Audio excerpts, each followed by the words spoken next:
Welcome to Baseball and Coffee with Tino and Aaron. This is episode 9.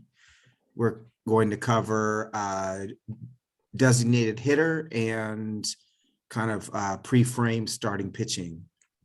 How's it going, Aaron? Good, Tino. How are you? I'm awesome. Awesome. Good. Can't complain. No Matt this week. We'll probably see him in the upcoming week potentially. Miss you, Matt. Any fun coffee stories over the last week or so? Yeah, I had a single origin Peru from it's Peru Chunqui, and forgive me, I'm not sure if that's a geographic region or a cooperative. I do know that Chunqui is primarily a woman, female-owned business. It's about 280 groups of farms.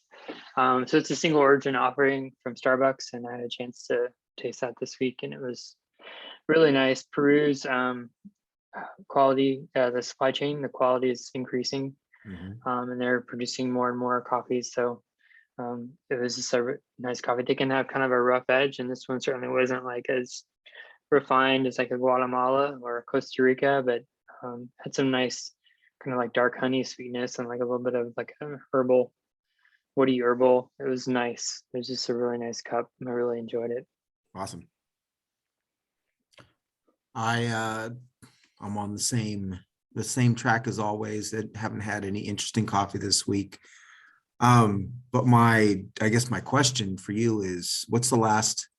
Do you remember the last morning you've not had coffee, and how important and what does the ritual of coffee in the morning mean to you? The answer to your first question is I can't remember. Right. And that sounds like a dreadful situation. Right. Yeah, what it means to me is it's a very grounding, centering thing. As I think anything can be. Coffee can't be. It's certainly not the only thing that's like that, but things that you build a routine around, that you come to rely on. So for coffee, it's very it ignites your senses. You know, the smell of the coffee when it's grinding. You know, the hot water sound, as it brews, that first sip. I mean, and so in the morning, especially as you're waking up and getting on that sensory input. I don't know, it's just very comforting for me.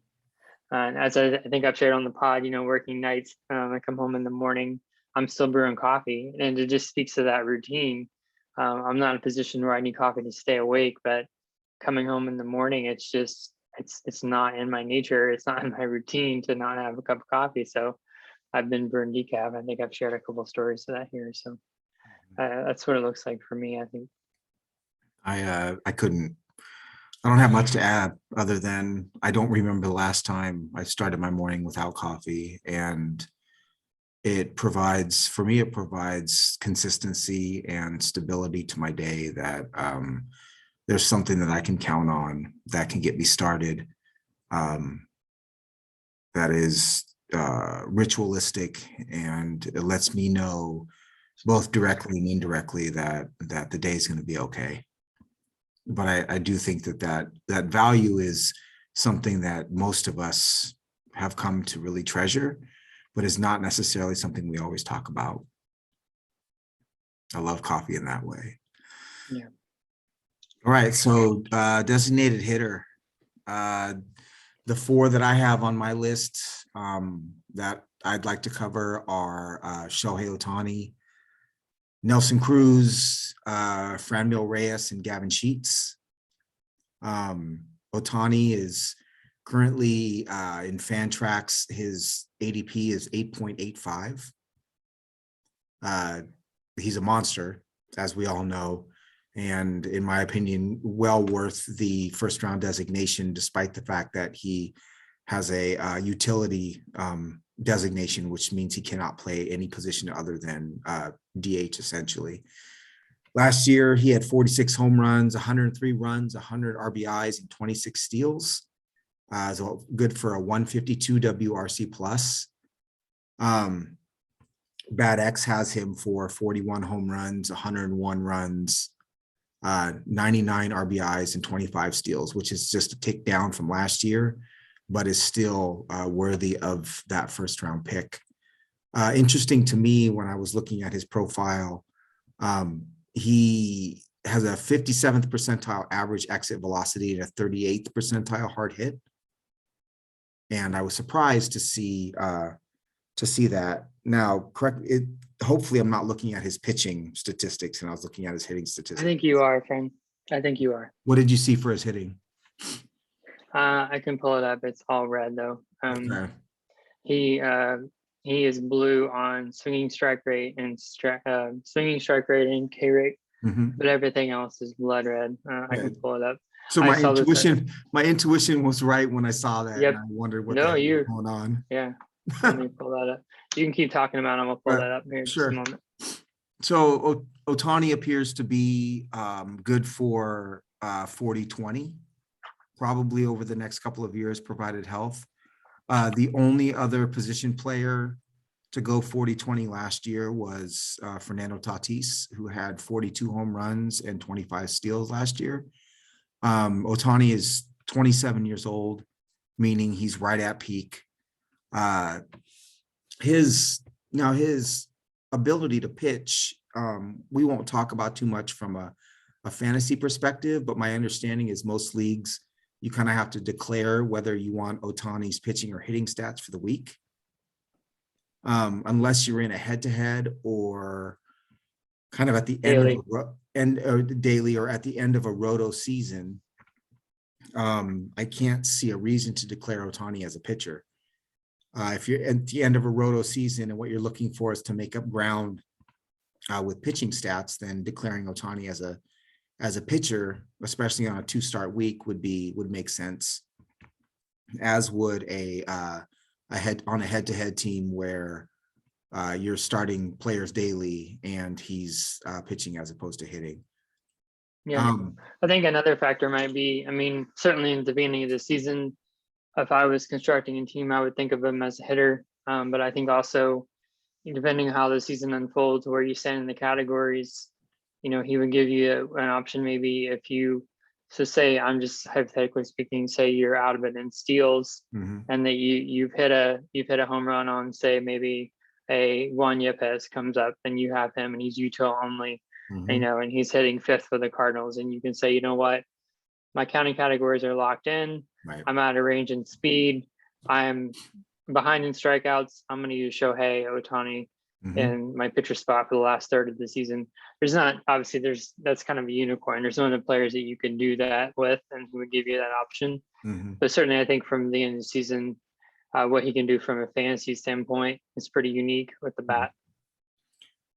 So one thought I had with Ohtani is, he's got optimal launch angle, 16.8 degrees last year. He's super fast. He hits home runs. He's 27 years old, and this was his, he's going into his, 3rd or 4th major league season? 4th. What do you think there's room to grow from his season last year? Can he hit 50 home runs? Realistically speaking, can he hit 50 home runs? I don't know that his speed will change much in that stolen bases don't necessarily grow with age or with experience, but does he have another step to go in terms of his peak, in your opinion? I think yes. I think he can become a better hitter. He's chasing at a league average rate right now. And even with chasing that much, he posted a 15% walk rate. So with his prodigious power, I think there is something for him to continue to mature, chase less, and probably not post, that many home runs necessarily every year. But I think he could be more of a 270, 280 type hitter, with a, well over 400 OBP and, posting triple-digit counting stats. How much of his walk rate was the rest of the lineup being weak last year, and does that change with the presence of Trout for a full season potentially, and Adele and Marsh and Rendon. Well, Rendon present as well, and then Adele and Marsh maturing. Yeah, I I wonder if it had the opposite effect, that he maybe was chasing pitches that he shouldn't have, because he was trying to 1984 Michael Jordan. That he was out there Sure. with Luis Rengifo and David Fletcher, trying to win ball games. I mean, I watched a lot of his games, and it was sad, man, the lineup that they were rolling out there. Mm-hmm. And so when you read his counting stats, to me, the fact that he got to 100 RBIs is kind of remarkable, because there was not a lot of talent around him. Mm-hmm. And so, yeah, the fact that he got anything to hit is pretty remarkable. So I almost wonder if it to go the other way, because there were times where he did reach, but I think for the most part he wasn't trying to do too much. But I don't know. It's going to be a completely different dynamic if that lineup's healthy, and see how teams approach him. If you were out without the mathematical model, if you were to predict his stats, his counting stats next year, what do you see? That's a tough one. I think, he's going to hit around 250, 260. Steal probably 20 bases, hit 35 to 40 home runs. Mm-hmm. But I think he has the potential to drive in more runs and score more runs. And yeah, I just think it's gonna be hard for him to back up that season that he had last year. Right. I mean, he could be just as good and not do that. And then I would be a little bit more conservative. His ADP currently is 8.85. Are you kind of a slightly higher number than that is where you would put him, kind of end of the first round? Honestly, I think he's the fourth or fifth most valuable hitter, and if he wasn't Utah only, he would be going much even higher than that. Mm-hmm. So I mean, I would be comfortable taking him that high, personally. He'll start him on 4 or 5. Mm-hmm. Mm-hmm. I would. There's just so much discourse about his position eligibility, mm-hmm. and to me, it's not want to say disappointing. I don't know. I just think it's a little bit short-sighted to focus on that instead of like what he can bring for your team, because there's just not too many guys in our game right now that can bring this power and speed. We all clamor for speed, right? And we're glamorizing guys like Miles Straw and hoping Andres Jimenez can revive his career just so we can get steals, but we have someone who can legitimately hit 50 home runs and steal 30 bases, and all we want to talk about, we have to give up our util spot. Right. And 20% of the player pool has multiple eligibility. So to me, it's failure as a GM. If you can't build a team around him, if that restricts you too much, you're not a very good GM. Right. Well, and for our league purposes, we actually, one of the hitter counting stats is errors. And so for me, it's silly to have the util spot taken by a non-outfielder, because outfielders commit the fewest errors, and having an outfielder or a DH type like Ohtani is actually a positive for us in our league because of that stat. I agree. I think that you pick talent over anything else, and you figure out how to work around the talent. And if you can't work around something like a full-time DH who provides you that kind of production, then that's more of a manager error than it is a misgiving on Ohtani's part. I do have his metrics up. You were asking we started about as before we move on to the next player. So he's 98 X average exit on 100 max exit, 97 hard hit, 97 X WOBA, 73 XBA. That one's kind of interesting to me, given how much room I think his batting average has to grow. That says that there is some data that supports that as well. 100% on X slug, 100% on barrel, 98% on walk rate, 91% on sprint speed. What's his ground ball percentage?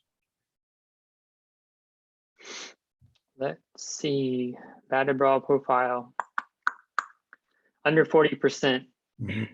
We I think got that's where the XBA comes from, I think, mhm. is that he elevates the ball so much. And obviously, as we know, kind of the more you hit the ball on the ground within reason, the more likely it is that you're going to have a high average and a little bit less power, which is why the kind of the mid-range launch angle and a ground ball to fly ball is optimal. So yeah, I think if he hit the ball on the ground a little more, but was able to maintain his power, obviously he'd be able to elevate his average without impacting his home runs. Anything left for Ohtani other than I know he's one of your absolute favorite players and you roster him and kind of 40-20 is kind of the basement as far as both of us are concerned. No, I don't think I have anything else to add. Again, I think if he has room to grow, it's in the swing and miss. But I think as we see, when we see sluggers, and it's kind of what makes Vlad so special, is he can swing and generate that much power and not swing and miss. So there's going to be some degree of swing and miss when you're generating that kind of velocity. Mm-hmm. But yeah, I think that's where he has room maybe to grow a little bit, to be a more rounded fantasy player. But yeah, I love to see him over 400 OBP because I think with as dangerous he is in the box, as he gets more, just more exposure to major league pitching, gets more experience laying off stuff. I'd love to see him get up there. What do you think? This is a little off topic, but I think is relevant. Do you think him being a Japanese born player and playing for the Angels or playing for the Angels impacts his popularity or the ability to recognize his talent and what he's achieved thus far? It's interesting because I think he's more popular in the broader MLB sort of pop culture, I guess, of the MLB. People who aren't necessarily baseball fans like you or I know who he is. Certainly you and I do. But I think just the broader general baseball fans know him, and he's probably more popular there, I think, maybe than he is in our game. The people that are really delving into the data and playing fantasy, and the really, the deep fantasy leagues, not the points leagues or things like that. And I think maybe it is somewhat cultural, but I think it's more so there's just how prevalent it is about his limitations. I'm going to use that in quotes of how you can use him. We tend to belittle. And I think there's also people tend to dismiss him because they say there's too much risk in terms of getting hurt. Doing both, you're basically asking him to do two jobs, so it's twice as much chance of him getting injured. So I guess I see him dismissed for a lot of reasons. I have never heard anything that gave me pause in terms of his culture and his background being the reason for that. I certainly would hope that's not the case, but so I have two thoughts. One is, I think about who the fantasy community thinks as like the fantasy darling or the consensus number one pick this year, or I guess not consensus, but most popular number one pick this year is Trey Turner, right? Trey Turner's stats don't even remotely come close to Ohtani. His average does, but his steals and home runs don't. Well, steals might be slightly above, but Ohtani's power he's a much better power hitter with much more potential. Obviously, playing second and shortstop is much more valuable than utility, but the reality is that if you compare the two players, even from a fantasy perspective, I think there's an argument, if you wanted to make one, that Ohtani is a more valuable player, despite position. I also asked the question because from a cultural standpoint, there was a lot of conversation about whether Shohei Ohtani is or should be the face of, quote unquote, the face of baseball. And there was some pushback about Ohtani being the face of baseball in part because he's Japanese. And which was upsetting to me. And I don't want to go too far down that road. Yeah. You know, but there's a lot of banter about who should be the next face of baseball. They're trying to figure out who's promotable and trying to figure out how do we make the game cool for kids and kind of maintain what we have in terms of popularity of baseball and grow it in the same way that the NFL and the NBA have. And there were comments about Ohtani being an Asian born or a Japanese player. So I asked the question because you look at his statistics and you think to yourself, like, how is he not considered the best player in baseball? We haven't even talked about his pitching stats, right? Which are not necessarily relevant to this conversation.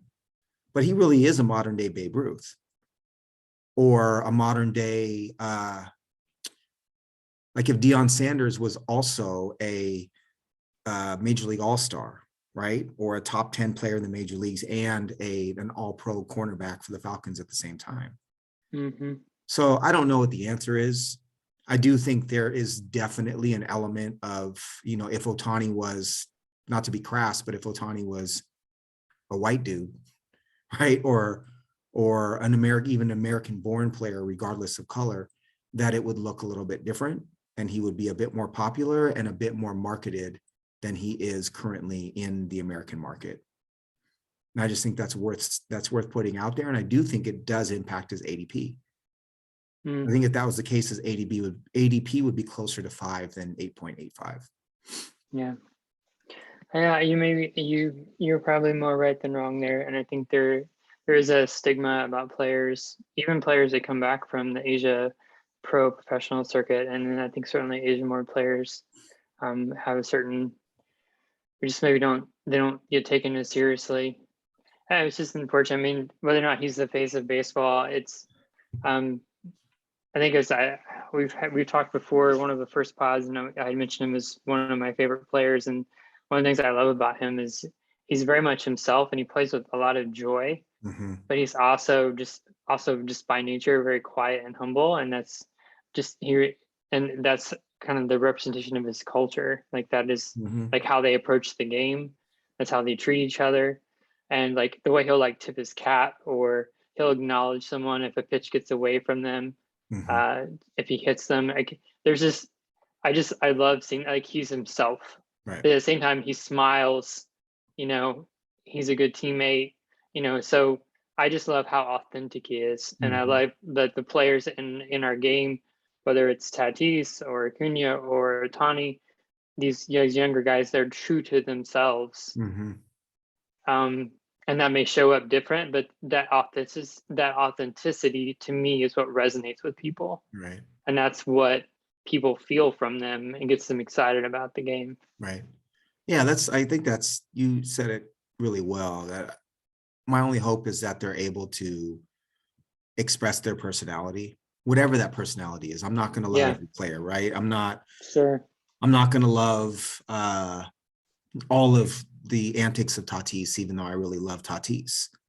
I don't think flipping your bat every single time you hit a home run is the right thing to do, but I appreciate the fact that they're expressing themselves. I love, you know, Bryce Harper and his intensity and the way that he plays the game and expresses himself. And to me, that's genuinely who he is. Interestingly, with Harper, as he got older, he tended to kind of let go of a little bit of that.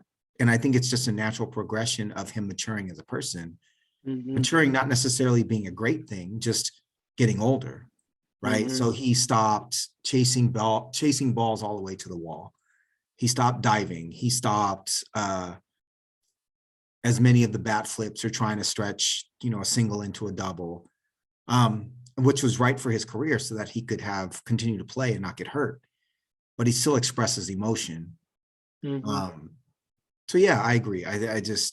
I hope that players feel comfortable expressing themselves, and I hope that expression is not held against them when it comes to valuing them, whether it's teams valuing them or us valuing them in fantasy.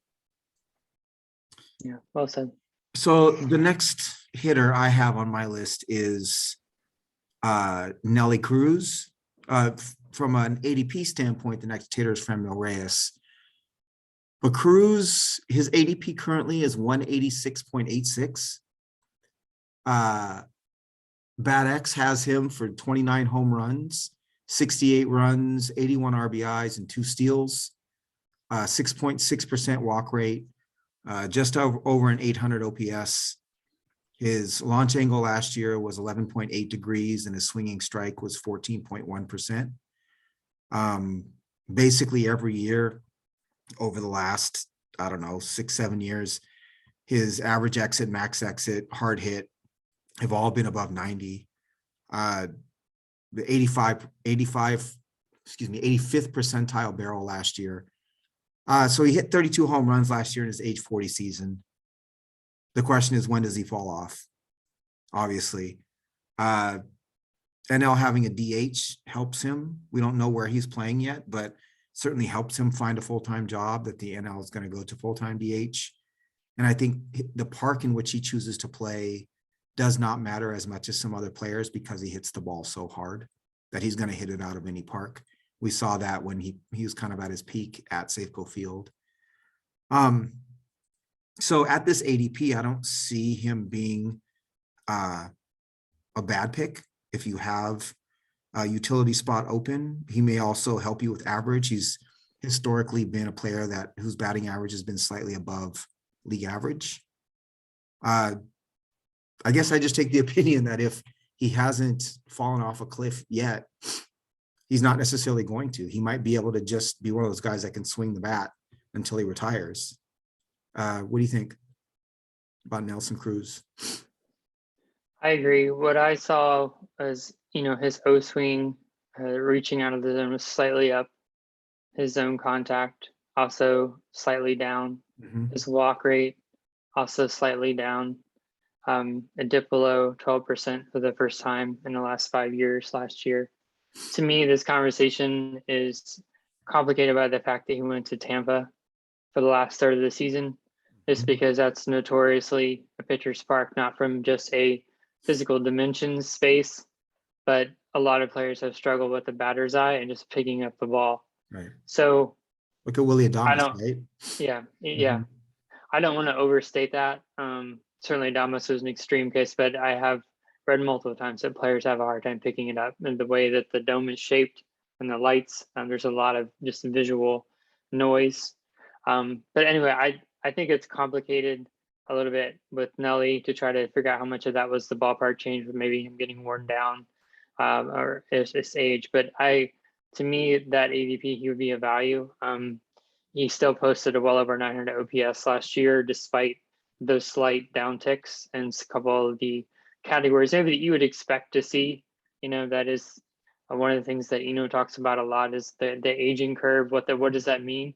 Well, it means that you swing and miss a little bit more, and the more you reach, the more that drop is going to be precipitous. Mm-hmm. But as I mentioned, last year was the first year he dipped below 12%. So he still walks well enough. To me, he's still going to be 25 or 30% better than league average if he's healthy.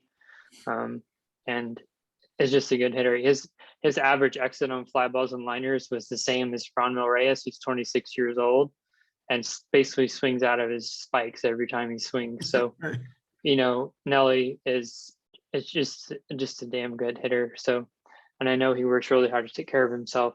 Some accident he's doing this at 42. So yeah, I think it's a good investment. And I think we'll continue to see small signs of decline, but I would invest in him if I had the opportunity. Mm-hmm. So it does bring us to Franmil Reyes. Interestingly, his ADP was 119.19, according to Fantrax as of yesterday. So you're picking him much higher than you are Cruz, with the assumption that there's a little bit more upside. He's 26 years old. Bad X predicts 35 home runs from Reyes, 79 runs, 93 RBIs, and 2 walks, and a 9.8% walk rate. Last year, he had what I found with Reyes I didn't expect was his launch angle was 9.7 degrees, and his ground ball percentage was 46.3%. So, and a 14% swinging strike. what's interesting is I did not know he hit the ball into the ground as much as he did, and that his launch angle was as low as it is. What that says to me is if you're able to produce, 30 plus home runs, 37 home runs in 2019, and hit the ball into the ground that often, there is still a little bit of room for growth as far as home runs go, if he can figure out how to elevate a little bit better. You might expect a slight downtick in average if he's able to elevate a little bit more.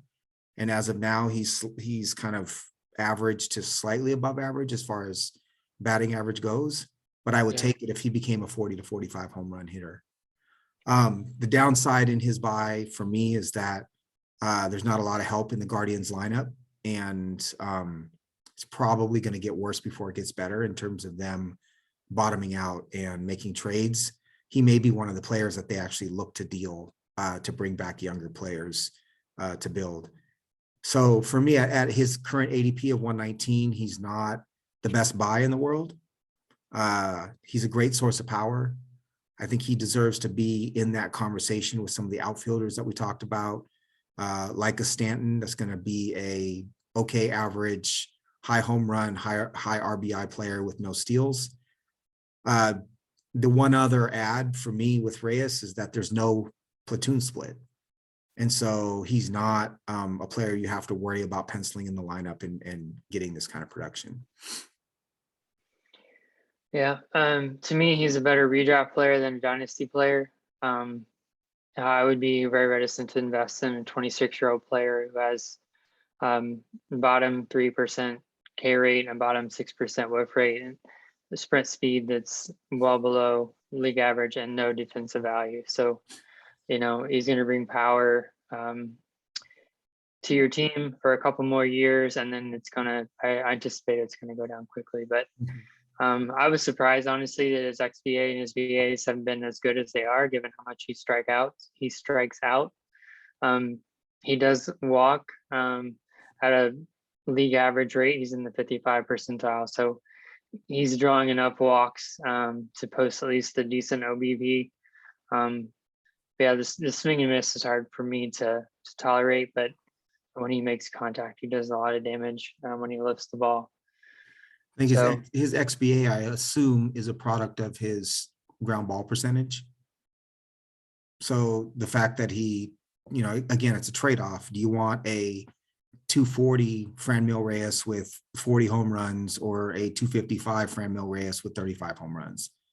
Is kind of, to me, is the trade-off, and that's where the XBA comes from.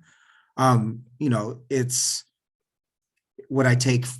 would you take Franmil Reyes at 119 or Nelson Cruz at 186? Nelson. Right. Me too. Or would you take Gavin Sheets at 395? Sheets. So Gavin Sheets is first base outfield for the White Sox.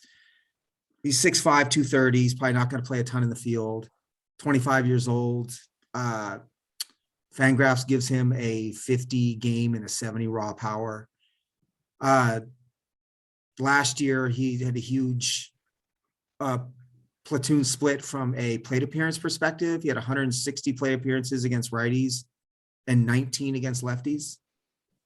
So BATX predicts 419 plate appearances next year with 16 homers, 49 runs, 51 RBIs, 1 steal, 8.6% walk rate, and a 725 OPS. I think that's a little bit on the low end as far as what I can see from his minor league performance. Only had an 8.9% swinging strike rate, but he did he had a ground ball percentage of 45.5%. So good power from the left side, definite kind of strong side platoon guy. No speed, decent average, and you're hoping to see similar power as to what you saw last year. To me, he would be a cheap source of power potentially, and I would watch the performance of the players around him to determine whether you think Sheets is actually going to get a legitimate shot at plate appearances. Meaning, if Jose Abreu gets hurt Sheets stands to get more plate appearances. If Andrew Vaughn struggles again against right-handers, then you're definitely going to see Gavin Sheets play a lot more, right? He's going to take those Right. appearances against right-handed pitching. He's not a player that I love. I think we've seen Gavin Sheets a million times as far as major league players, but at an ADP of 395, to me, he's worth a shot. Yeah, especially in that lineup. I mean, lineup context and opportunity is not as, I think, just can't be under reinforced. Yeah, he's an interesting player. I think he was kind of considered a B-level prospect. You correct me if I'm wrong. He was not somewhere a Fangraphs is slapping a 55 or a 60 on him. But looking at his minor league track record, despite that lack of excitement, his K percentages were 15.6, 16.3, 18.8, 21.7. And then last year at the first look at big league pitching, he struck out 22% of the time. And meanwhile, he ran walk rates of 9, 10, 10, 10, and 9 last year. So if he can get to that power with that kind of approach where he's putting the bat on the ball, and again, small sample, 88% zone contact. So when he did swing, he was putting the ball in play with power, good launch angle, good max EV, good barrel rate, good hard hit rate. So just the quality of contact, and it seems like he has an idea what he's doing up there in terms of their approach.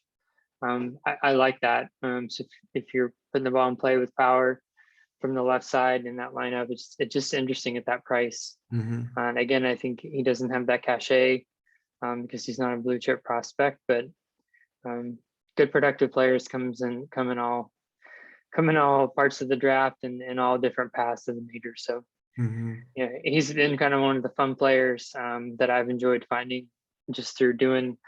I think I found him through that draft and hold we did. We were, 35, 40 rounds in, and you're way deep in the player pool and you're just trying to find, guys that play, guys that have skills, guys that have value. So he was a fun player to come across and learn a little more about. So I would be excited to just, see what he does and then in those deeper formats, get him at the end and see what happens. I agree. I think the one, not warning sign, but the one thing I see that could be a little bit of his downfall from a fantasy perspective is, launch angle is double digits, but it's 11.7 degrees. At least last year it was, and that's slightly low as far as what you want to see from someone who might produce big power. And then his ground ball rate at 45 plus percent, without speed means that he might not actually realize some of the power that he has, and might be why he's rated as a 50 game power, but a 70 raw currently from Fangraphs. But again, at pick 395, like, have at it as far as I'm concerned. So those are the DH players. Do you have any other players that are utility only that you wanted to cover? No. Okay. So that brings us to a little conversation about pitching. We are through, as of the end of yesterday, we were through 16 rounds of our first TGFBI draft. TGFBI, we draft 30 players. We start your normal starting lineup plus utility, corner infield, and middle infield, and 9 pitchers, positions of your choice. We had pick 11. We had a couple of different scenarios that we considered as far as where to go with pick 11. Some of those are posted on my blog if you want to take a look. So for the purposes of this conversation, what we'll spell out are the first 4 rounds, who we picked in those first 4 rounds, and some of the strategy around pitching that occurred around us as we were picking. Round 1, we picked pick 11, as I said. Our first choice at pick 11 was Ronald Acuna, and we actually were able to pick Ronald Acuna at 111. The pitchers that went in round 1 were Garrett Cole at pick 1.7, so 7th pick in the first round, and Corbin Burns at 1.12. The other factors that allowed us to pick Acuna were that Trout went 8th and Kyle Tucker went 10th. what did you think about how the Acuna pick fell to us and how the pitching went in the first round? The pitching didn't surprise me. Mhm. I really wasn't tuned into that, honestly, because I knew that's not where we were focused. Um, I would say as well that you and I, talked quite a bit about where we want to put our KDS. For those who may not be familiar, KDS stands for Kentucky Derby style draft slot. So you basically put in your order preferences of where you want to pick from.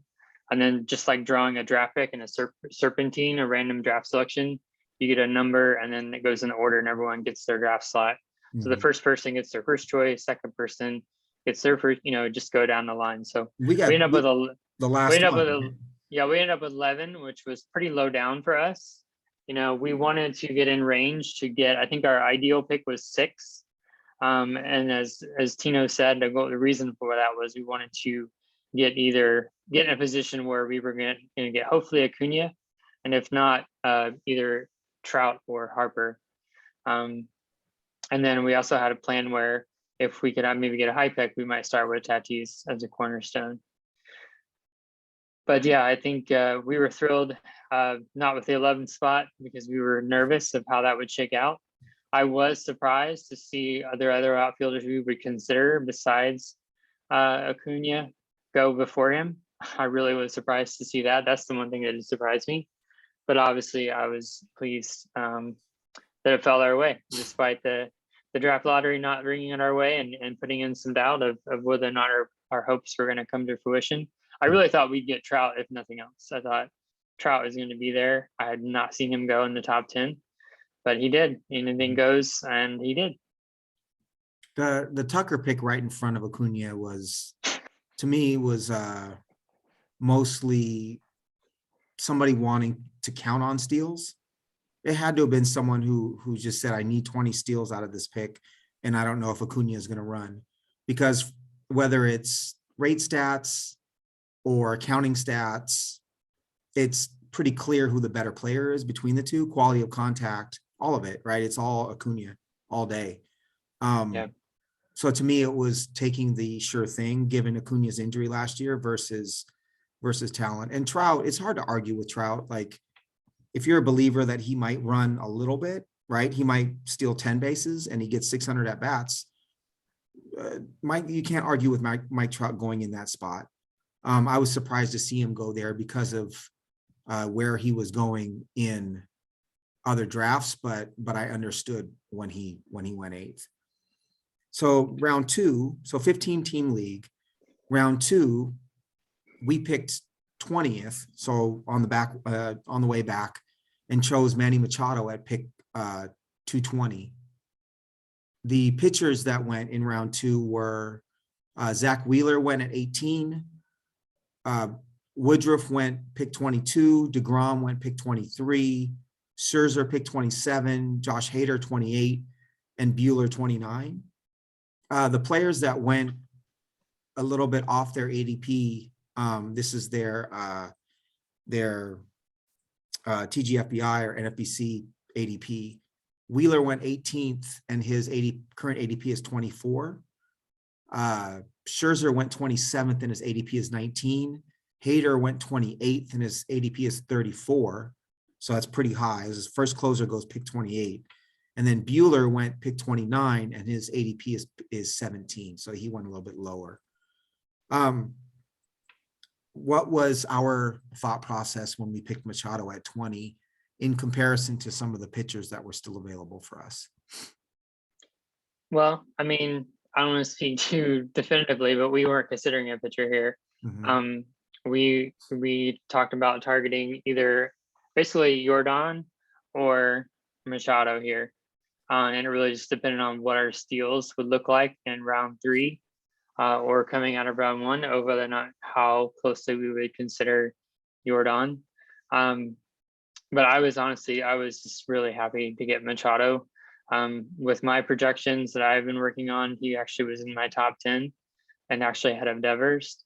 And so to get another player at a position that of third base, it's kind of a challenge in terms of quality depth. I know we got Bregman in our draft and hold, and I think that'll be interesting to see how that goes. But yeah, I was just really happy to get Manny. I've never been able to roster him. Just a very consistent player, does everything well that we value. And yeah, I mean, it was kind of on plan. I didn't really have to think about it. We were aligned that he was someone that we're going to consider. And with Cunha coming off the knee, we know he's going to steal as he feels better and better, but he may not be 100% himself. So just backing up that pick with more steals and securing a premier third baseman. And honestly, again, 2 players in my top 10 in the first 20 picks just felt like a steal. Machado is interesting because much of his value is in his durability. So he may not give you a 40 home run season, but as we spoke about in the third base pod, he gives you, you're getting 140 to 150 games from him. He's going to go out, he's going to have 35 home runs. And then the one kind of variable statistic for him is steals. And what was found is that he steals bases when his teams are in contention. And he doesn't run as much when his teams are not in contention, probably to save his health, which seems actually to be a really smart thing to do. So for our purposes, if that's true, and if the Padres are in contention, he could give us 10 steals without us really considering it. I think we're assuming 5 or 6, which is better than nothing, but 10 would be a huge boost for us. And then we had decided against picking a starter here because in our estimation, the starters who were available in the first and second round, we may be able to find comparable talent in more of the middle rounds. So middle rounds being like 5, 6, 7, because pitchers will come and go from this tier year after year. And we trust our ability to evaluate pitching and find those players later on. And then when we mocked out taking a pitcher in round 1 or 2, our offense looked so much different.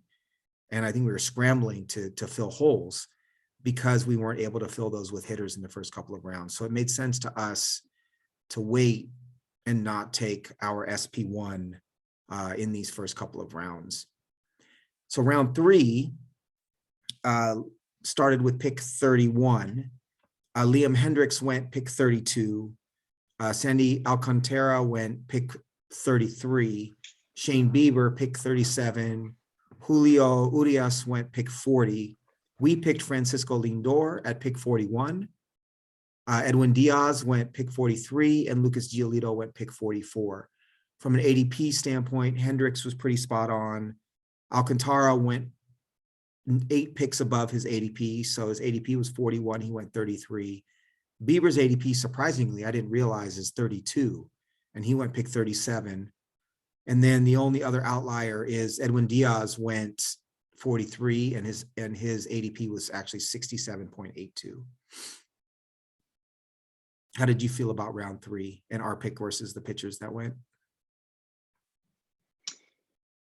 Yeah, I was when Tino and I were mocking this up, and originally we had put in here as an option potentially taking an SP who fell, and we were looking at shortstop in the 4th round. But the more I looked at it, I just became wary that the shortstops that we value would possibly be selected before we picked in the 4th round.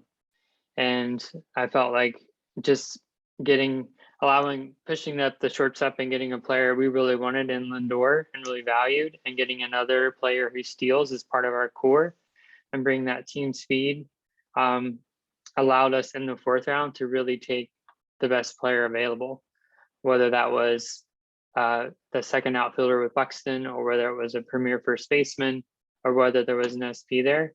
Having that shortstop secured, again, with speed.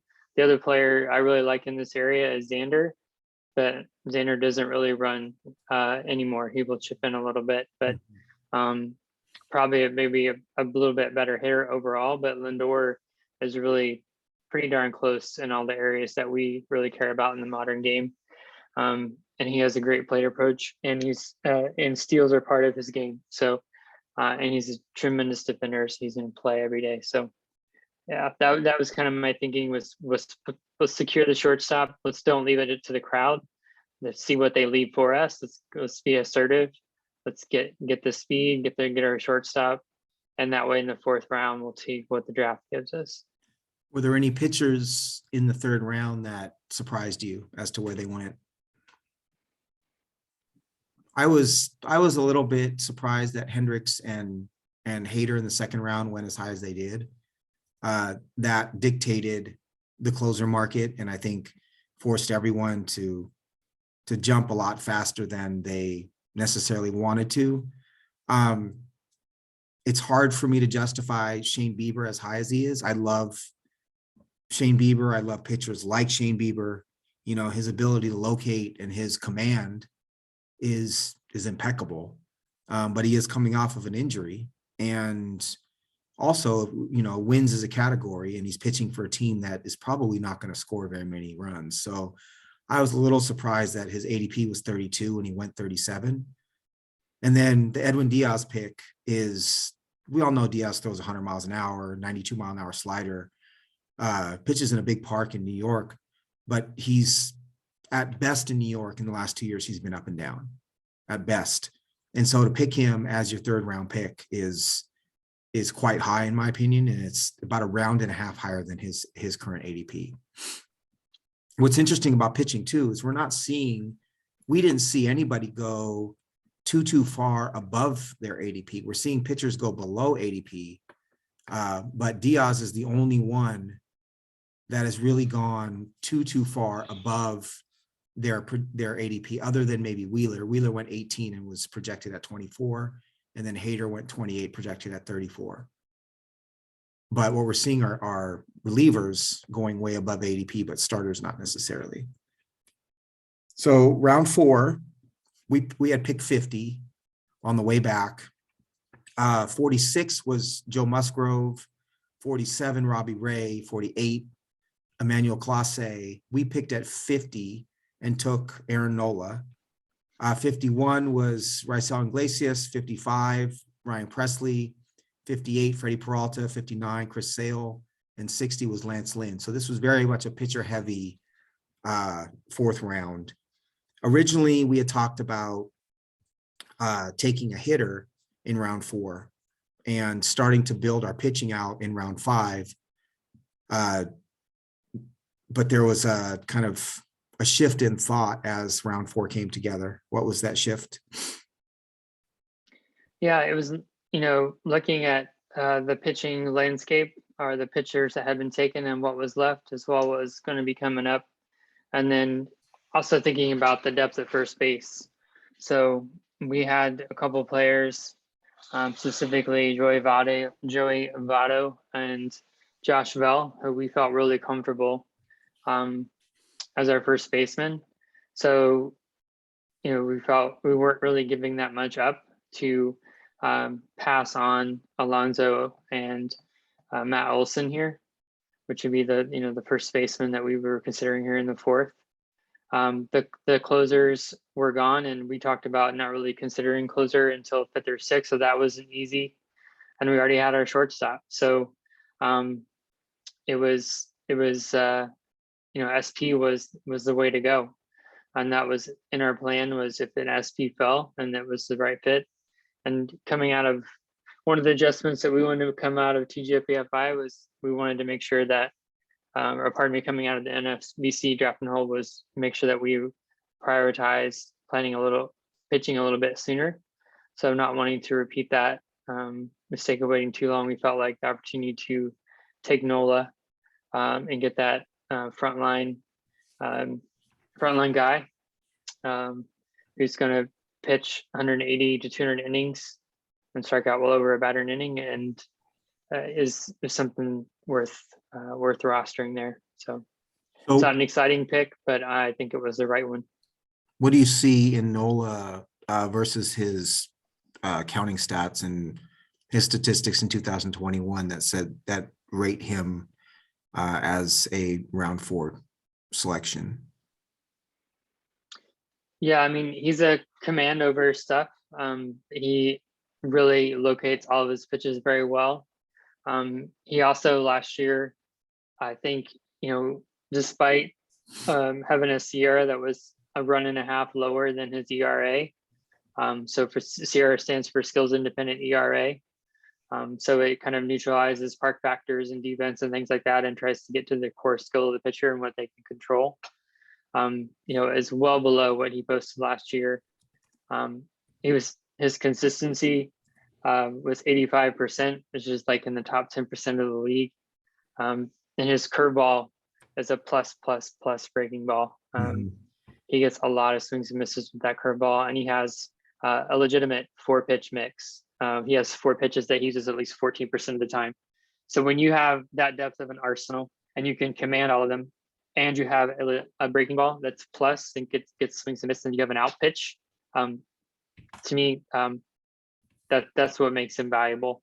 He doesn't have the premium velocity, he doesn't have the premium strikeout rate, but he's going to post quality innings again because his deep pitch mix, his command, he's going to get deep into games. He's going to pitch deep enough to get you wins. He's going to post a respectable strikeout rate. He's going to give enough innings. He's still going to accumulate strikeouts, even though he doesn't have elite swing and miss. Right. He also had one of the better health grades at the position. There is a thought in fantasy in our game that, to devalue pitchers because they get hurt. And that's certainly a reality for all pitchers. But Aaron Nola has a very clean health history. And the velocity which he throws, he doesn't seem to on the surface be at the risk for some of those injuries that some of the really super high velocity arms tend to get themselves into. I agree with him. He also had a very unlucky season in that his left on base percentage was below 70%. He just had an unlucky year. And so I think there's a lot of, you see his ADP at 40.73 because all of the things that you said. He's a great command, strikeout pitch, history of striking batters out. He just got a bit unlucky last year. So we felt pretty lucky to get him at pick 50, given his 40 ADP. It's interesting when you compare Nola to the other starters that were picked in round 4, Peralta, Sale, Lynn. You could include Logan Webb or Dylan Cease in that as well, who went round 5. The other pitchers have either a lack of track record or are imperfect. And so I think Nola was the one pitcher of that group that we felt really, truly comfortable as being the leader of our staff and somebody we could build around. So we were pretty lucky to get him there. Class A going just before Nola was interesting to me. He went 15. 2 more things real quick on Tino. Real quick. Just on Nola real quick. So 2 things. These are very traditional stats. On my using ATC projections, because it's a accumulator. It pulls in several projections to get kind of a best case or kind of just a broader sample. He was 6th in projected innings pitched, and I talked about that safety, his health safety. So he was 6th in innings pitched. Projections, which those are projections. And the other thing I'm going to say is he was 7th in K minus BB. So that's strikeouts minus walks. So we're going to talk about skills metrics and evaluating pitchers a little bit later. But I will say this is a very old school stat, but to me, this is the one thing that pitcher controls. They don't control whether the catchers or the fielders catch the ball. They don't control the weather. They don't control the dimensions of the ballpark. But what they do control is whether they throw strikes and whether they put guys on base with walks, things kind of things. So that's why I think KBNSVB is a very overlooked stat, and he was 7th in the position. So as you heard Tino read all those names, a lot of pitchers went before him. He was not the 7th pitcher off the board, but we got a pitcher who was 6th in innings and 7th in K minus BB when he probably was the 14th or 15th pitcher taken. So to me, that's value. Absolutely. Please continue on Class A. I was just going to bring up that Joe Musgrove was 31 picks above ADP and Emmanuel Clase 15 picks above ADP, and they went just before Nola. Would you have, just out of curiosity, would we have considered Musgrove over Nola if Musgrove was available? And would we have considered Clase over Nola if Clase was available? I don't think I would have considered Clase. To me, I don't even know. Maybe Hendricks I might have considered there. We would have had a conversation. I don't think we were prepared for that because he's never lasted there. No. Musgrove would have been interesting because Musgrove has more velocity and better stuff by velocity and movement comparative to Nola. But however, he has pretty average command and he has a less of a track record. So that would have been a tough choice. Because again, a lot of the stability, to me, the Nola pick, a lot of the appeal is the stability that he offered in terms of innings and things like that. Whereas Musgrove has had injuries. His command is it's not bad. I'm not here saying he's bad command, but it's more league average. Whereas it's something where Nola excels. So that would have been a challenging choice. Well, I do think that Nola. So much of this is team construction, and you can't take a singular pick in isolation, even with the players that, even within that round and the players that are surrounding the player that you select. And so we selected Nola with the intention of taking a higher risk, higher reward starter within the next couple of rounds. And so we ended up picking Dylan Cease, who is kind of the epitome of high risk, high reward, with proximity in round 5 as our SP2. But I wonder if we may have still taken Cease in round 5 if we had taken Musgrove in round 4. But I think our pitching staff would have carried quite a bit more risk if we had those two starters at the top of our pitching staff, as opposed to having Nola and Cease. Nola and Cease is a much better pair, even if Musgrove might be a better pitcher, because we're mitigating the risk of Cease with the predictability of Nola. So that was a part of our plan. So coming out of 4 rounds, we had our shortstop, we had a star shortstop who we think has the potential to go 25 to 30 home runs and 15 to 20 steals. We got a third baseman who's going to hit 35 home runs with 100 RBIs and 100 runs and chip in 5 to 10 steals. And our superstar in Ronald Acuna, who historically has hit 280 with 35 home runs and 30 steals. Acuna's stats will vary based on whether he steals at the beginning of the year given his injury and where he hits in the lineup, because he has historically hit leadoff, which has reduced his RBIs slightly. If Freeman signs with someone else, we could see his RBIs increase quite a bit if he drops down the lineup. So that concludes our conversation about our first 4 rounds of TGFBI. It was incredibly interesting. We continue to build our team. I think we're at round 22 now. Yeah, I think so. It's been a lot of fun. We'll share the rest of our team as the week goes on. But those first 4 rounds were, there's a lot of learning with regards to how some of the other experts value pitching and how we chose to build out our own pitching staff and value those SP1s and SP2s. I have something I want to share just on one of the things on the agenda was just SP thoughts on the first 4 rounds. And I have a couple things I wanted to share. I calculated how many players on this list had their career year last year, or at least the best year they've had so far. And there were 3. So there were 16 pitchers taken their first 4 rounds. 3 of them had their best year they've ever had.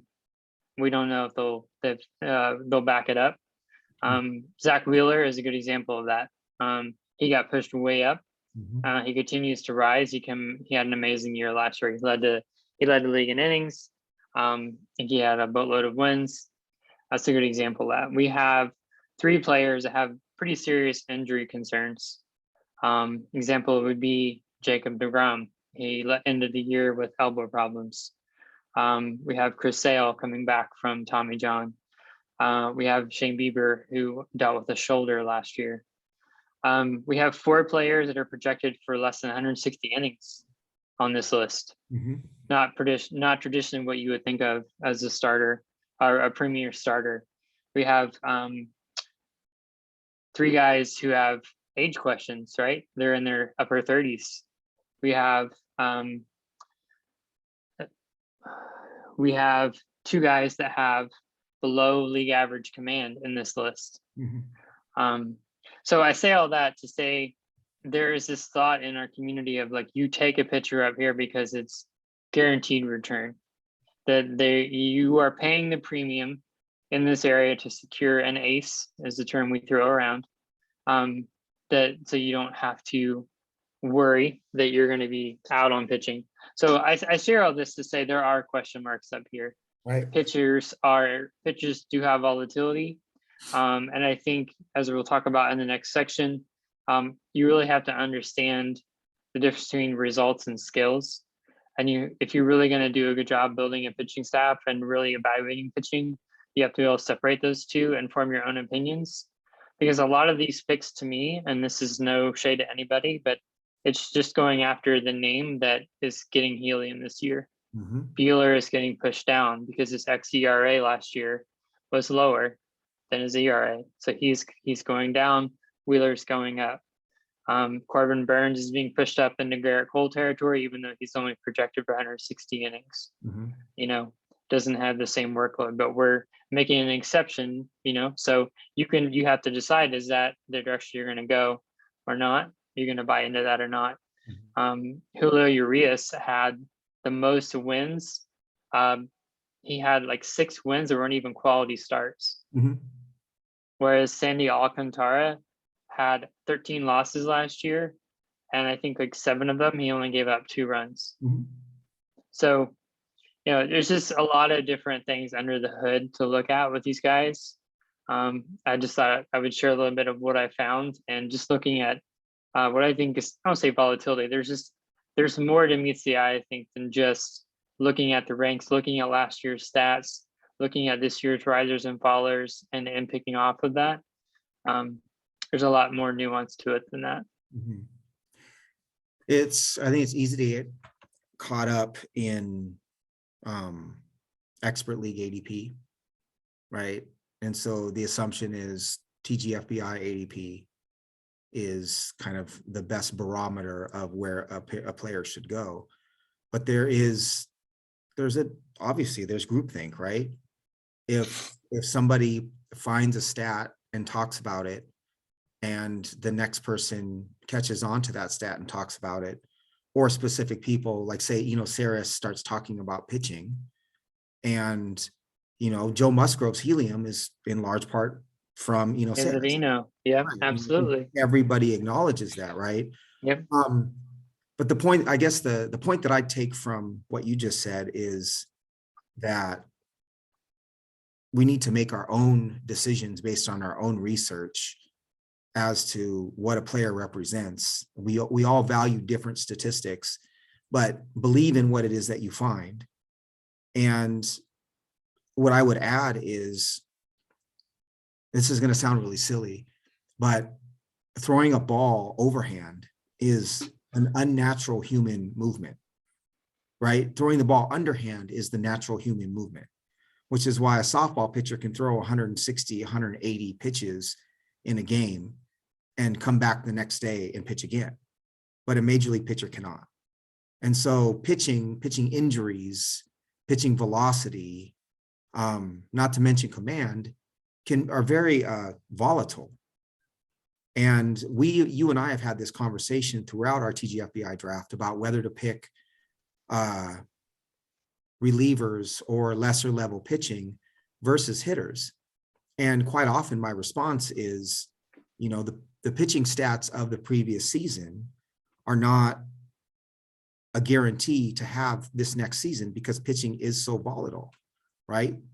I love Paul Sewell as a Mariners reliever, struck out 100 batters last year. We rostered him in TGFBI, but he's had one good season.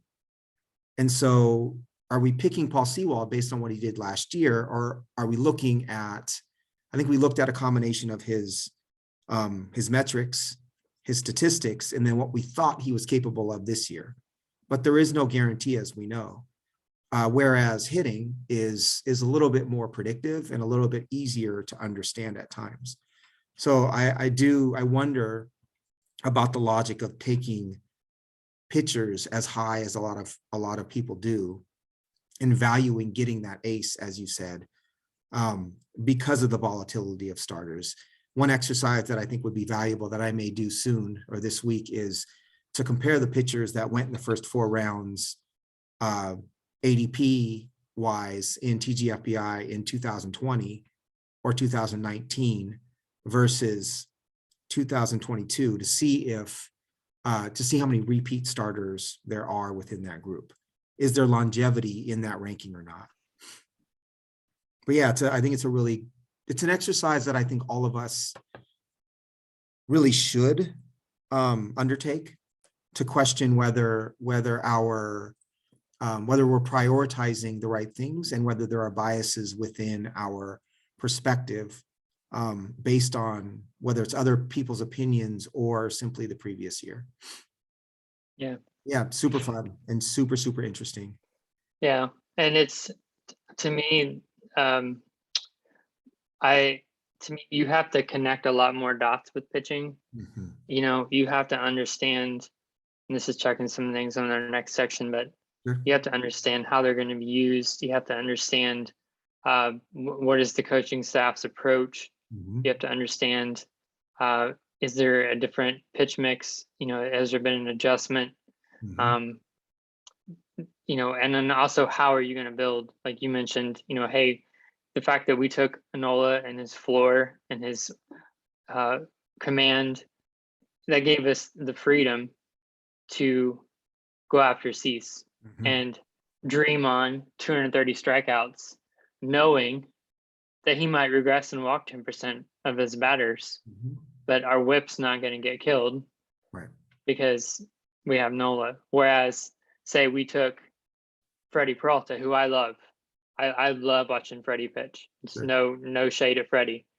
If we take Freddie Peralta with that pick and turn around and take Dylan Cease, I would look at that a lot differently. And it's the same guy. It's still Dylan Cease. Right. But Dylan Cease with Aaron Nola and Dylan Cease with Freddie Peralta, both good pitch. Like, so again, it goes to my point, like how you fit these guys together, Mm-hmm. how much risk you expose yourself to, and thinking about it in those terms, I love it. I love it. Cease and Peralta is literally like setting your house on fire and hoping that you can put the fire out quickly enough to be able to move on, or hoping you get the insurance money for the fire that you started, that you knowingly started, is Peralta and Cease to me, because there's so much risk. Yeah, to your point, our other starters that we selected were Verlander was our SP3, who has some risk because of injury, but without injury is pretty predictable pitcher. Logan Gilbert, who's young, but is actually incredibly predictable as a young pitcher because he walks so few batters that you can almost assume a sub 1.2 whip on an offense that's going to score more runs probably than last year in a big park in a bad division. And then we didn't mean to take Marcus Stroman as our 5th starter, but the way that the value board kind of broke down, he was the best player available at that point in time. And we think that there's a little bit of, there's potential in Stroman moving to a new team and maybe changing his pitch mix up a little bit.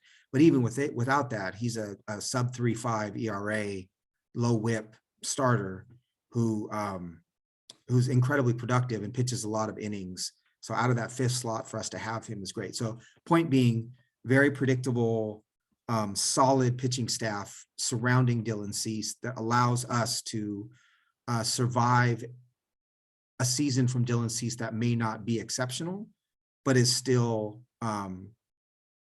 major league average or slightly above major league average with 200 strikeouts.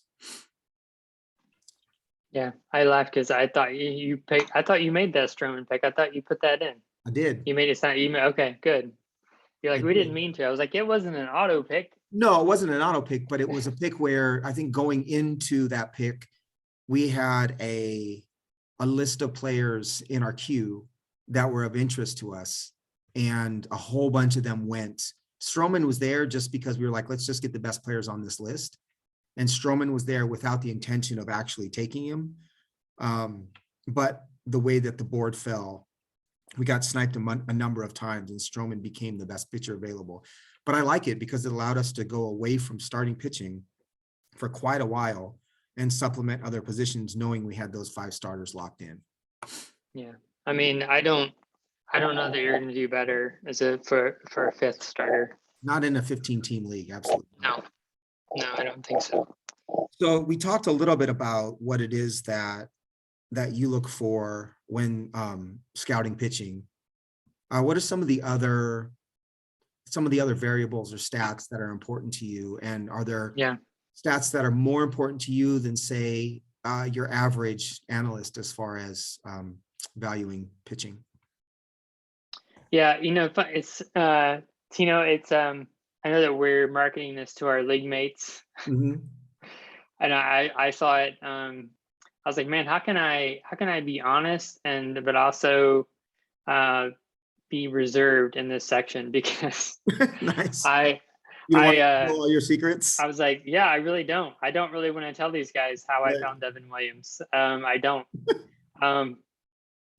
But I do think some of the things I've touched on already, to me, evaluating pitching starts with understanding skills and results. Mm-hmm. Results are the surface, and the skills are what is underneath. Mm-hmm. And the thing with pitching is it's evolving all the time. Whether they're aging and they're declining, whether they're young and they're learning to command their raw stuff, whether they're refining, whether they're adding a pitch, they're getting rid of a pitch, all these things change, and there's the skills underneath and behind the results. So the results, last year's results, that's descriptive. It's not predictive. Right. And understanding that and being able to, taking what you value, and figuring out what's going to carry forward. What can I take from that and carry forward? The second thing to me is team philosophy. Mm-hmm.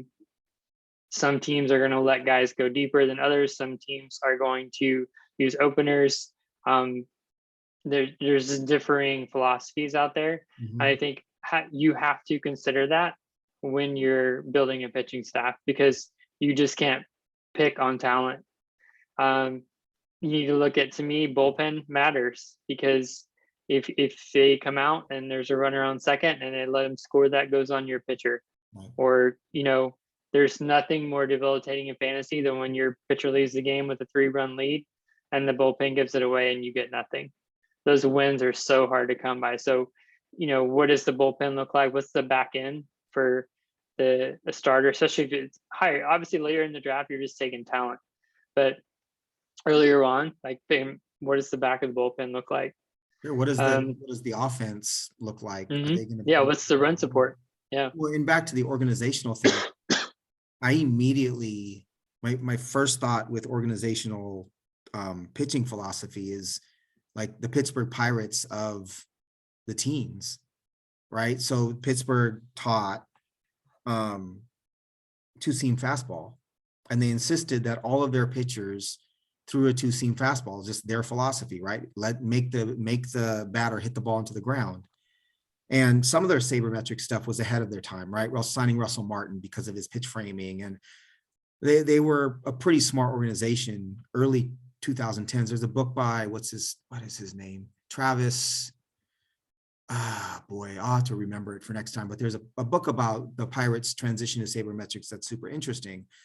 But as to your point, pitching changed really quickly, and so the 2 pitchers that they kind of ruined were Mitch Keller, who they had an incredible arm talent, who they kind of tried to shoehorn into their philosophy, and Garrett Cole. Garrett Cole was a slightly above average starter with the Pirates, who was subsequently traded to Houston and became the best pitcher in the major leagues almost immediately because of the philosophy in Houston, right? And the things that they taught. It's not an overstatement. No, but we see that with, there are biases with, if a pitcher goes to Tampa, I'm interested in watching that pitcher to see what becomes of them. When Tampa traded Diego Castillo to the Mariners, my first question was not, I wonder what Castillo is going to do for the Mariners. It was, what's wrong with Diego Castillo, right? And I think that's legitimate, right? Because why would they, although they do have enough pitching talent that they're able to sift through it. Joe Ryan was someone they traded away, who's become kind of a darling, a pitching darling for the Minnesota Twins. So but to your point, if you pick a talented pitcher for Tampa, you don't know that they're going to go more than 4 innings, and a starter needs 5 innings to secure a win. And wins are a statistic in fantasy. Yep. Luis Patino is a great example, who I own, who I roster currently, and is probably going to get cut. Patino's stuff is phenomenal. I don't know what his stuff plus number is, but I know it's good. And I love him as a pitcher, but I don't know that Tampa's ever going to use him past 4 or 5 innings. So rostering him as a starter is for ratios and not for wins. And that's not necessarily what I want out of a starter especially in head-to-head fantasy. It's interesting because I know you're avoiding giving actual stats that you look at. And that's fine. I respect that. For me, it's K rate and walk rate and K minus BB, as you said. Yep. And then the majority of stats that I look at are those that are indicative of changes or abnormalities in their performance. So if a pitcher changes his pitch mix, and like a Garrett Cole goes from 2-seam and some slider with Pittsburgh to 4-seam and curveball, typically those changes tend to coincide with the shift in pitch mix. Jonathan Loaizaga's pitch mix changed in 2001 or 2021, which led to his outstanding performance in 2021. Is there, and then the obvious ones, right? Is there a big drop in velocity that signals potential injury? And then the predictive stats that tend to shift year over year, like batting average of balls in play. If their batting average of balls in play is really high, then there's a potential that they got unlucky over the course of that year, and they might progress back to the mean the next year. If they're high ground ball pitchers, their BABIP is going to be higher than normal because ground balls tend to create more base hits. Is there a shift in their swinging strike rate, right? Maybe there's not a big indicator that their stuff is changing, but there's a decrease in swinging strike rate over the past couple of years. To me, that says that pitcher is probably on the decline, and it's something to watch for, and it might not be a player that I want to roster. And then left on base percentage is a huge one because it's hugely indicative of an ERA that's not true to their performance. So Robbie Ray, I hate to say this as much as I love him, but his left on base percentage last year in his Cy Young year, I think was 90%. And league average, I believe most years is somewhere around 75%. So what that meant was he stranded 15% more runners on base without scoring than league average in 2021, which is not sustainable. So his true ERA is probably much higher than what it actually was. So I look at all those things to see, obviously you have to start with a baseline understanding or a baseline knowledge of who the pitcher is before you start to look for those indicators of what might look slightly off. But if I'm able to start with K rate and walk rate and K minus BB, and then look for some of those abnormalities, that's a really good place to start. And then the other obvious one is XFIP, because it's a fielding independent statistic, meaning it's only it takes into account only the stats that the pitcher can control. The only other thing I have listed here is it's also always interesting to look at the park in which they pitch and the defense who's behind them as pitchers, because their ground ball rate and their home run or fly ball rate compared to or in relationship to the park that they pitch and the defense behind them. St. Louis Cardinals pitchers, because they have this incredible defense that St. Louis has built with Bader in center and either Sosa or DeYoung at short and Colton Wong at second, and then athletic corner outfielders and Goldschmidt and Arenado, right? Like, and then St. Louis is a huge park. So St. Louis pitchers, it many times deserve quite a bit of a bump because of the exterior factors. And those are always really, really important to take into consideration. It's why we don't typically pick Colorado pitchers as well. Do you have anything to add to some of the things you look for as far as scouting goes? No, I like I said, strikeouts and walks. Like we talked about up in the above section. And then I think a couple other things to me that are really fascinating with modern pitching and pitching scouting is understanding importance of velocity. Because not all velocity necessarily, just having velocity is not enough. If it's straight, even if it's fast, big league hitters can hit it and we'll see it. However, there's some more room for error. So the more a pitcher moves away from premium velocity, the more accurate and more command they have to have. So understanding the error relationship to you, and you spoke to that, if there is a decrease in velocity or increase, you have to understand that's going to have an exponential effect on the results. And going along with that, we're at a time with baseball where there's a lot of tech in the game. And I don't mean social media. I mean, there's tech in terms of understanding limb movement and spin rates, and they're helping pitchers throw harder, get more movement, be more consistent, hopefully stay healthy. And it's advancing a lot faster than the tech is that supports hitters. And so, in a lot of ways, that and the shift are really contributing a lot into the three true outcomes that our game is trending towards, is because there's so much swing and miss in the game, and a lot of that's because of the tech that goes into the pitching.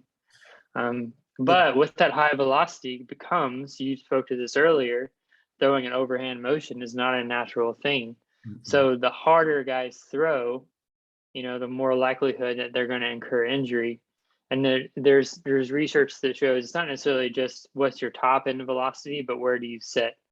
And the more you throw at your top end, the higher your risk for injury. So understanding that too, if a guy comes out and his velocity is way up, if he's throwing 100% exertion all the time, there's huge risk. But if his max is 99 and he's sitting 96, he can probably stay there and still be really, really good at that level. You just made my argument for picking the hitter over the reliever in TGFBI. That's what I do. I put up pitching and then I talk myself out of it. That's right. I have a couple stuff numbers. So Luis Patino stuff is 113, which is excellent. That puts him in the top 20%. Yep. And Shohei Ohtani. I don't want to hear this. And we started with Shohei at DH. I just thought I would share, given his immense baseball talent. If he was just treated as a starting pitcher, he would be 13th and stuff at the position. It's wild. And stuff is just basically a combination of velocity and movement, and measuring what is the effectiveness of those two relationships to get batters to swing and miss, basically. Is that a metric that Eno came up with, or is that something that is more widely known now? I think he's not something he came up with. I think it's something that was out there, and he has worked to refine it, improve it, make the model better, get it out there in terms of writing about it, try to get it funded to make it better. But no, he didn't create it. He's the one that talks about it the most, though. Yes, he does. Yeah. So, question for you. Yeah.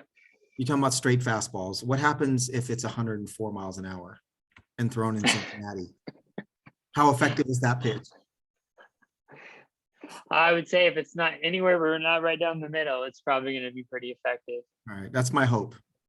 But another thing that's interesting, I think I could talk all night. I need to wrap up tonight, but the learning of this is like a 2-seam and a 4-seam fastball and how the movements change. If anybody wants to just like start with like basic pitch shape, Right. look up four-seam fastball and two-seam fastball and see how they're different. Right. And when you hear that term thrown on a pitcher, you won't look at it the same way. They're completely different pitches is the best way to put it. Yep. With complete, Absolutely. almost opposite movement and looking for opposite effect. Yep. We'll spend plenty of time talking pitching, obviously, given your love for it and my need for it. So we'll move to open forum real quick for the sake of time. Do you have an open forum question for the week? I do. So you shared on the pod, it's a pitching related question, just to get stay on theme. You shared on the pod your love of Gordon and also Jackson from the Mariners relief pitcher. But I wanted to see like who's your favorite like throwback starter, someone who pitched, pre-1990s, starting pitcher that you remember that you really liked, or sure. If there was an ESPN Classic game on, you would sit down and watch it if they were pitching, or that maybe you heard stories about and you want to see them pitch. I don't know. For sure. So Dwight Gooden is probably the first one. That's a great one. 1.53 ERA, 24-4 in 1985. Just an idol. Like he's of the generation when I first started really loving baseball. He's one. I would have loved to have seen Vita Blue because the A's are cool to me. And the A's, yeah. I grew up in a predominantly about 80% African-American neighborhood, and there were players that we either heard about or imitated growing up. And so Vita Blue was one that I would have loved to have seen. Brett Saberhagen was super cool when he was a star on the Royals. Someone that comes to mind, Mark Langston. I don't like Mark Langston now, but I liked him as lefty Angels. Yeah, right. Mariners first. Okay. Mariners first, and then he was a part of the deal for Randy Johnson. So it was Langston to the Expos for Randy Johnson, Gene Harris, and Brian Holman. There used to be so much player movement. I don't want to go down this rabbit hole, but I was doing this OTP historical season thing. And I was studying the players. There was offers I didn't know. And so I would pull them up and like look at their career. I was just astonished at like how much movement there was. Because, in living in the age of free agency, there's this idea like free agency ruined the game, because it used to be everyone stayed on their team until they were done. And now there's no loyalty and players discover like, no, right. It was like every single guy was like 4 or 5 teams. And it was because they were traded. Yeah. It was like constantly like swashbuckling trades going on. Right. And crazy ones. Yeah. It's just super, super crazy trades. Who else? I think I like Fernando. I like Dave Stewart quite a bit. Oh, Dave Stewart. That's a great fun one. I love him. I said this previously. I liked Alejandro Pena, who was a reliever for the Dodgers for a long time. My grandfather was a huge Dodgers fan. In fact, my grandfather was born in 1903. And as a kid, we had to call my grandfather when the Dodgers were on Saturday baseball game of the week on NBC, because he was a huge Dodgers fan, which was kind of a cool thing to do. So those are some of mine. And then I grew up a Mariners fan. So like Matt Young, Mike Moore, Eric Hansen, like those are all guys from my childhood that I really like. What about you? So the ones that I remember that are not my answer are the guys in the 90s, watching Smoltz and Glavine and Maddox, watching Pedro and watching Roger Clemens, who I never liked, but he was a bulldog on the mound. So those are the ones in the 90s I remember very vividly.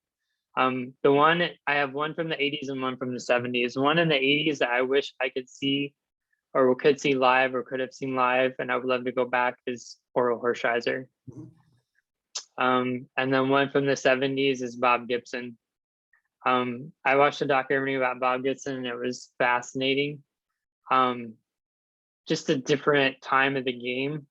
And we talk about what batters do in the box now to just emote and like celebrate or whatever. Like his energy on the mound and just like how intimidating he was, and like how much they pitched back then.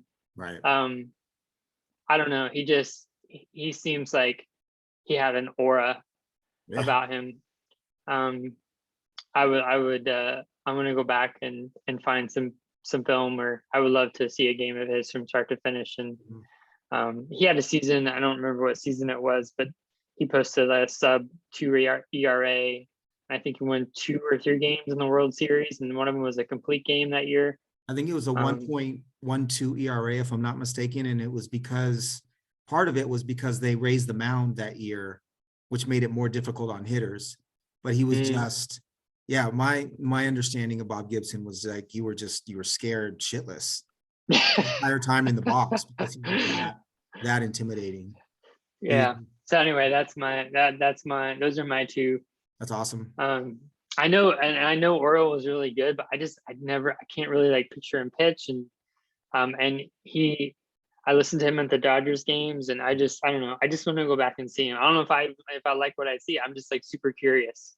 He was funny because so I'm a little older than you, and I never really regarded him as an ace other than his scoreless streak. I think it was 56 is DiMaggio. What was the number of innings? I'll have to look it up. But he had this crazy streak of scoreless innings. And then he was a clutch pitcher, right? So he was so clutch in the playoffs. What I remember from him, if I'm not mistaken, is, he was kind of low 90s, good location, tough. He's the one who like the Bulldog nickname came from, basically. Good changeup and just a competitor and solid. But I never thought of him as an ace, but I always did think of him as a really interesting pitcher to watch. So a couple others came to mind while you were talking. J.R. Richard, I wish I could have watched. He was a flamethrower for the Astros, super intimidating. I think he was 6'7" or 6'8" and a big guy, 250 pounds. He was a guy that I would have loved to have seen. And then you said Pedro. Pedro and Maddox were hands down the 2 best pitchers that I think either of us have ever seen in our lifetime at their peak. There was nothing really compares to, for me, to watching Pedro throw, 95 with insane movement and then come back with like a 75-mile-an-hour changeup that just falls off the table. He was as dominant. And I grew up watching Randy Johnson, and Pedro was the most dominant pitcher that I've ever seen. Yeah, no one compares to him in my lifetime that I've seen live. Like I remember watching him pitch against the Yankees, and no one compares to him. Oh, one more is Kerry Wood, for his very quick peak, was absolutely, and that's in the 2000s. But like you watched the 20 strikeout game that he had, and his slider was like a wiffle ball slider, and he was throwing high 90s at the same time.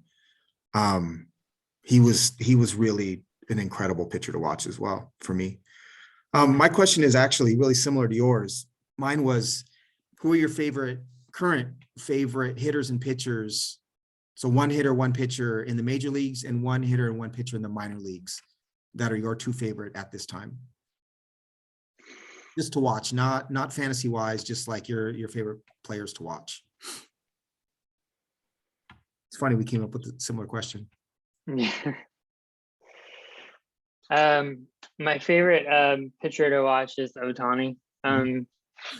He has this ability when he needs it, he reaches back for more. Baseball is so, I don't want to say repetitive, like it's routine or rote. It's more just the mechanics, you repeat them over and over again. But like, I don't know, he's just like a basketball player or something. Like I can just tell when he's getting amped up, and all of a sudden he'll throw like 99, and he's been sitting 94 the whole game. But he knows that he gets people on base or whatever. He reaches back for something extra, and his arsenal is so deep. Like he'll throw that splitter, and then he'll drop in this like slider curve for a first pitch strike, and the guys are just like, where'd that come from? Right. and then the next pitch, he'll just throw like a down the corner, like straight fastball, and they just take it because they're just like, I don't know. I just love watching him. Mm-hmm. I love the way he, again, rises to the moment. I love how deep his arsenal is. I just love watching him pitch. Mm-hmm. My favorite hitter, it's probably Votto. Mm-hmm. I like guys that will stay in the box a long time. He's not my favorite. There was like an 18 pitch at bat Chris Taylor had last year. He fouled off like 11 pitches and he hit a double in the right center gap. I went crazy. Was that in the playoffs? No, it was not. It was not. And I was texting Doug in our league at the time, Mm-hmm. and we were just like, "This at bat's still going. This at bat's still going." It was, yeah. I guess I'll go with Votto. I'm tired. I'm sure I can come up with a better answer. Yeah. But the way he's changed his stance this last year, he's like his right arm is higher, and he's like he's taken his leg and like flattened it or something. He looks like he's almost like, I don't know. It kind of reminds me of Shohei in a way, because Shohei holds his bat like real high behind his head. Right. And Votto's kind of taken that where he used to have his hands lower and more choked up. But yeah, his new stance is really fascinating to me. And I just love watching guys. I mean, he takes pitches like Soto does, where they're close pitches, but he just has this manner about him. It's like, that wasn't a strike. You know what I mean? But he doesn't. It's a ball. Right. Yeah, he doesn't have to moonwalk afterwards. But he just is like, no, right. I'm not even gonna. That wasn't. I just love that. I just love that when guys just like, that's not a strike. Right. What about minor leaguers, guys that you're either excited to watch or that you've seen and you really love? It doesn't even have to be like, it can just be like you're excited because that guy's coming. I'll tell you a guy. Not Seattle division, by the way. Cody Morris is someone who I would really love to see. I've just heard him and Caleb Killian are two pitchers that really ascended this past year, and I'm hoping to be able to see. They're both in the Midwest/East. One's with the Cubs and one's with the Guardians. And is Cody Morris why you wore the Guardians hat today? I was thinking, like, we're talking pitching, right? And one of the things I wrote down was like team approach, but like saying like knowing which teams can develop pitchers. You spoke to Tampa, but Cleveland's another one. Yeah, for sure. You know, if Cleveland brings up a pitcher, you better be paying attention. Right. I don't care what they throw. Right. It's true. You better pay attention. Hey, look at Back, look at Bieber, look at Savali. Any of those guys were not highly rated starters, right? So I hope to see those two guys live. There's so much minor league baseball close to me now, and I really want to see more guys live. And then hitter. Let's see. I want to see Nick Gonzalez. I want to go see the Pirates AA team and see some of the guys. Yeah. See some of the guys that they have in their system, especially Nick Gonzalez. So you could probably guess my favorite hitter or hitters. It's a tie. Is Byron Buxton, Yoel Moncada. I've spoke ad nauseum about the two of them, but they're definitely my two must-see hitters as of right now. I won't go on anymore about them. My favorite pitcher, it's funny because I think I'm a little more hitting centric when it comes to both evaluation and kind of having favorite players. One of my favorite pitcher currently, I think, is Emmanuel Clase. And I think a lot of it is just he throws 100-mile-an-hour cutter. And that's a really wild pitch to watch. And he's really dominant. I think he made this come out of this year being the number one closer, but he's just fun to watch. You know, he's throwing gas. He's a young guy. He's 23. He's got his hair is partially dyed. He's pretty demonstrative. He's got swag, right? He's got style, and he's throwing a 100-mile-an-hour pitch that's not moving like a 100-mile-an-hour pitch should. So that for me is fun. And then minor leagues, I obviously, again, my favorite minor league hitter is not super difficult to figure out. Is Julio Rodriguez, for all the 15 minutes worth that was stated in the last podcast. And my favorite pitcher is Hunter Green. And I won't go too long talking about this, but again, I alluded to the fact that I grew up in a predominantly African-American neighborhood. It was an inner city neighborhood. And I grew up playing baseball with a lot of kids who this generation would be playing basketball or football. And we all know about how baseball is kind of has done a poor job of promoting the sport within cities, and has the RBI program that's tried to rekindle some of that.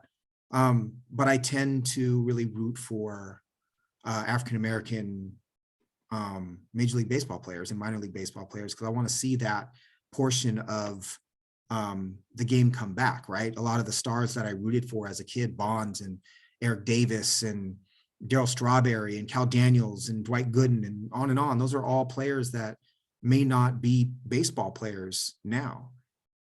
So for me, that's a really important idea.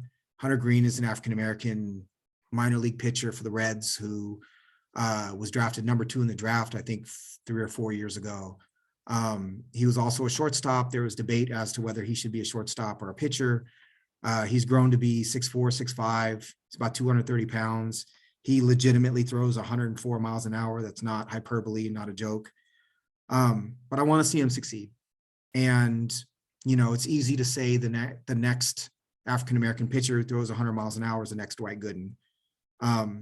That's the lazy comp. Yeah. But I think that Hunter Green is exciting, and I want to see him succeed. And when it came to debating whether to keep him or Patino, there are reasons to keep both from a statistic and evaluation standpoint.